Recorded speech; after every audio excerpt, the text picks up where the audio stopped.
La palabra inmigrante es un término de uso común en nuestras conversaciones cotidianas, en los medios de comunicación y en el discurso político. A menudo se confunde con otros términos como el de extranjero o extranjera. La palabra inmigrante suele asociarse con un perfil específico de personas, sobre todo latinoamericanas y africanas, excluyendo a otros colectivos. Además, hay otros factores que podemos llamar marcadores identitarios, como los rasgos físicos, la vestimenta o el acento, que nos indican que una persona no es de aquí, con independencia de su lugar de origen o nacionalidad. Los términos inmigrante y extranjero o extranjera no son sinónimos, aunque a menudo se confundan.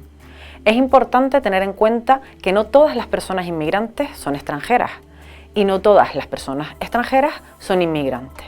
Por ejemplo, muchas personas de origen venezolano que residen en Tenerife tienen la nacionalidad española por ser familiares de personas canarias.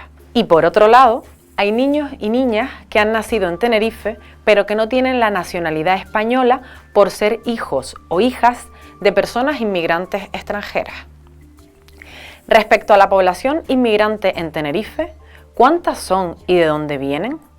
La inmigración hacia Canarias se caracteriza por sus numerosas y diversas nacionalidades.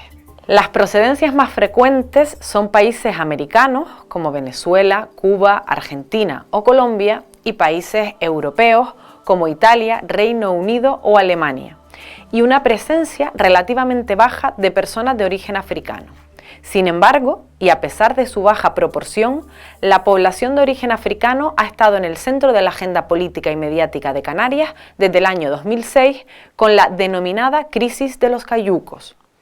En total, esta población representa el 0,11% de la población tinerfeña y el 5,3% de la población de origen extranjero. El principal país de procedencia es Marruecos, seguido de Senegal y en menor medida de Nigeria, Mauritania y Argelia. La inmigración de origen extranjero ha seguido siendo el factor clave de crecimiento demográfico de Canarias en las últimas 2 décadas. Sin embargo, esta dinámica se vio afectada por la crisis económica de 2008. En los últimos 20 años, las personas de origen extranjero han pasado de representar el 7,5% de la población al 21,6% en 2019. Venezuela e Italia vienen siendo los orígenes protagonistas en los últimos años. El aumento de la inmigración venezolana refleja la importante aceleración de la emigración desde ese país y que numerosas investigaciones vinculan directamente a la crisis social, económica y política que está atravesando. Estos elementos evidencian que se trata de un éxodo que tiene características de exilio o migración forzosa.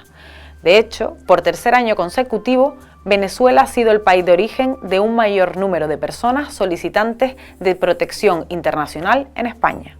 Un factor clave de su elección de Canarias como lugar de destino es la estrecha relación histórica entre Canarias y Venezuela. En ese contexto, Tenerife es la isla que concentra la mayor fracción de población de origen venezolano de Canarias. En el caso italiano, por otro lado, las causas principales de su emigración se relacionan con el desempleo, el empobrecimiento, el aumento de las desigualdades sociales, el coste de la vida y la falta de perspectivas. Canarias, y en particular Tenerife, destacan en el panorama español por tener la mayor proporción de emigrantes de nacionalidad y de origen italiano. En este caso, también hay que destacar la existencia de una red de apoyo social y de una cadena migratoria, aunque no es de naturaleza familiar como en el caso venezolano. Con respecto a las motivaciones para elegir Canarias están el clima, el coste de la vida y la tolerancia y apertura de la sociedad canaria. ¿En qué se diferencia una persona inmigrante de una persona refugiada? Según la definición de la Agencia de las Naciones Unidas para los Refugiados, estas son personas que no pueden regresar a su país de origen debido a un temor fundado de persecución, conflicto, violencia u otras circunstancias que requieren protección internacional. Por otra parte, una persona solicitante de asilo es quien solicita el reconocimiento de la condición de refugiada y cuya solicitud todavía no ha sido evaluada de forma definitiva. A raíz de la crisis de las personas refugiadas de 2015, se ha hecho hincapié en la diferencia entre migrantes y personas refugiadas. Estas últimas son un grupo específicamente definido y protegido en el derecho internacional porque la situación en su país de origen les imposibilita su regreso. Pero esta distinción puede ser problemática, porque las razones que llevan a tomar la decisión de emigrar suelen estar relacionadas con factores externos como la violencia, la guerra, la crisis económica, la pobreza o la falta de oportunidades. Por no hablar que en ocasiones la diferencia entre una persona solicitante de asilo y una persona migrante en situación administrativa irregular está más relacionada con factores externos como por ejemplo la imposibilidad de solicitar asilo o la falta de asesoramiento jurídico que con sus propias características e historia personal. En Canarias, las solicitudes en 2012 eran solamente 39 y han pasado a ser en 2019 3.095.